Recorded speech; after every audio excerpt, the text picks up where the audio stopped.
தலைப்புச் செய்திகள். ஓடிபி, ஆதார் எண், வங்கி கணக்குகளை யாருடனும் பகிர வேண்டாம். பிரதமர் நரேந்திர மோடி நாட்டு மக்களுக்கு வேண்டுகோள்.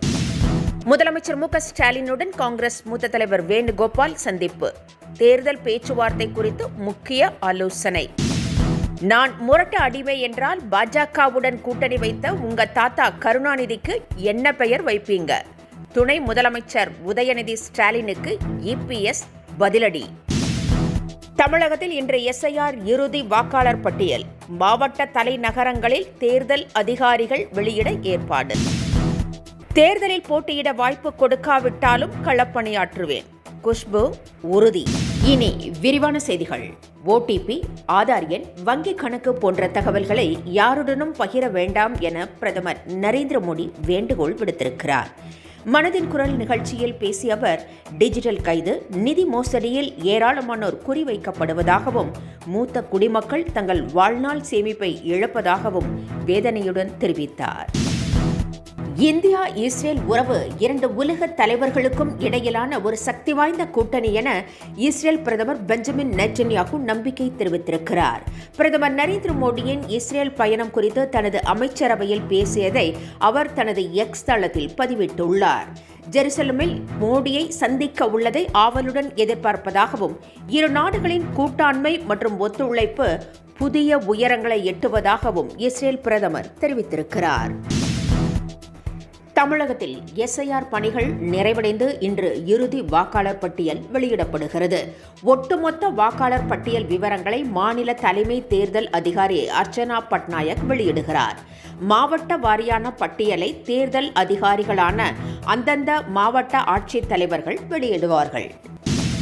10 தோல்விகளை சந்தித்த இபிஎஸ்ஐயும் தோல்வியின் அடையாளமான பிரதமர் மோடியையும் இந்த தேர்தலில் விரட்டி அடிக்க வேண்டும் என துணை முதலமைச்சர் உதயநிதி ஸ்டாலின் கூறியுள்ளார்.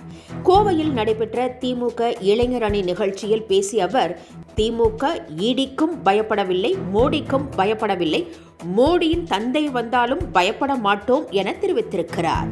முதலமைச்சர் மு க ஸ்டாலின் மீண்டும் வெற்றி பெற்று ஆட்சியில் அமர்வார் என்றும் துணை முதலமைச்சர் உதயநிதி ஸ்டாலின் உறுதிபட தெரிவித்திருக்கிறார்.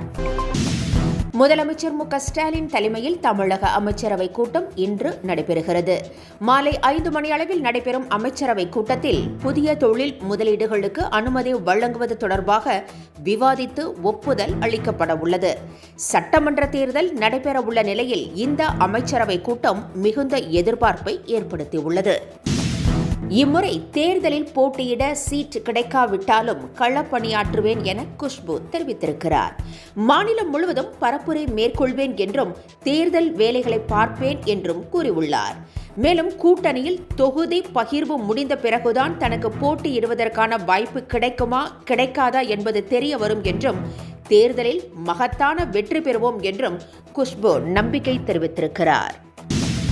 விஜயகாந்த் எதற்காக கட்சி தொடங்கினார் என்பதை பிரேமலதா மறந்துவிட்டதாக முன்னாள் அமைச்சர் ராஜேந்திர பாலாஜி சாடியுள்ளார். பிரேமலதா அமைத்திருப்பது கொள்கை கூட்டணி அல்ல, கொள்ளை கூட்டணி என்றும் அவர் விமர்சித்திருக்கிறார். திமுக கூட்டணியை விரும்பாத தேமுதிகவினர் அதிமுகவில் இணைந்து வருவதாகவும் தெரிவித்துள்ளார். தாவேகா பரிதாபகரமான நிலையில் உள்ளதாகவும் விஜயை யாருமே கண்டுகொள்ளவில்லை என்றும் ராஜேந்திர பாலாஜி கூறியுள்ளார். விஜயின் அரசியல் வரவு மாற்றத்தை ஏற்படுத்தாது என்றும் மாற்றத்தை ஏற்படுத்தக்கூடிய அளவிற்கு விஜய் மக்கள் செல்வாக்கை பெறவில்லை என்றும் திருமாவளவன் குறிப்பிட்டுள்ளார். கட்சி தொடங்கிய விஜய் மக்களிடம் செல்லவில்லை என்றும் அவர் மாற்றத்தை ஏற்படுத்துவார் என்று யூகங்களின் அடிப்படையில் பேசப்படுவதாகவும் திருமாவளவன் குறிப்பிட்டுள்ளார்.